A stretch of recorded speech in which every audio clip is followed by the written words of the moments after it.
Someone might ask, how do you know God is real? I might respond, well, how do you know George Washington or Confucius was real? When we approach a subject by gathering information and then processing it, we're always asking, how do I know this information is true? What is it we really want to know? How certain are we that the information we obtain is true information that corresponds to reality? Do we believe the information? The nature of knowledge and the conditions required for a belief that they're comprised of are the information itself, the sources of information, and our reasons for our justified belief. This is epistemology. How do we know what we know? While working in the emergency room, I'm asked all the time for my opinion. Is this a blood clot, doctor? I look at the leg and say, I'm 95% certain this is not a blood clot. Can I be 100% certain? No. In medicine, there are two tests I can perform to put my level of certainty at 99.99% certain. But that would still mean 1 out of 10,000 people with that leg pain and swelling and a negative blood test will still have a blood clot in that leg.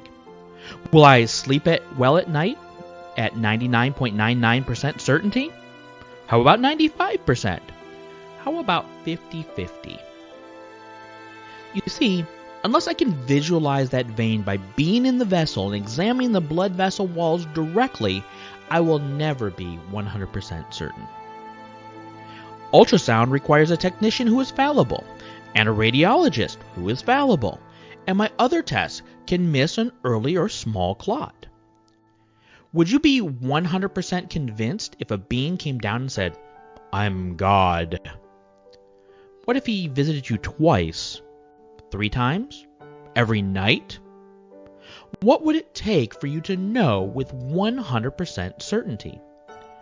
Would you believe in God if you were 51% sure of his existence? Or would you take it at 75% certainty? When we ask the question, how do we know what we know? What we really want to know is, how certain are you that you or others can place their belief and faith in that information? We have 3 propositions: information, knowledge, and certainty. Information is the ultimate reality. It is what is 100% true. We have our knowledge, what we know of the situation, the information, our experience, other beings' experience and information, and our justified true belief. Lastly, we have our level of certainty, which is what we use to place our belief or trust in a particular decision. Or, even more importantly, as a physician or as God, whether another person will place their trust in you. That other person has to trust your knowledge of the information of ultimate reality. So when we ask, how do you know? What we really want to know is, how certain are you that that piece of information corresponds to ultimate reality? But humans have a problem. We know that we do not know or have 100% information about ultimate reality in any situation.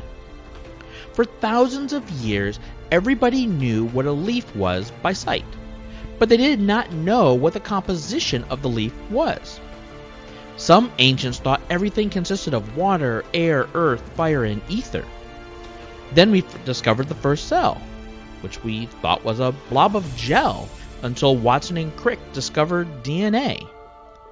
Now we know about chemical structure, atoms, and quarks, but we still don't understand that darn leaf. Where did it come from? How did it develop? We can study information our entire lives and still only know part of ultimate reality. So when is enough enough? That is the question I pose. When will you have enough information about God to consider him true? How will you be certain the information you obtain is reliable enough to place your trust and belief in this being called God? Information, knowledge, and certainty.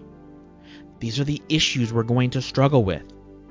I'm going to try to lay out my knowledge of information, detailing how I process it, and review my level of certainty in that information. However, you'll have to come to your own conclusions. We should all harbor some healthy skepticism, yet too much skepticism can pose a threat to our ordinary knowledge claims and whether it is possible to know anything at all. We all have levels of skepticism in every interaction. If we acknowledge the deficits in our levels of certainty, that is skepticism and doubt. And that's okay.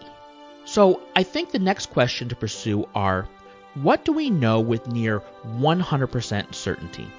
Please join me for the next article. What is the crucial concept?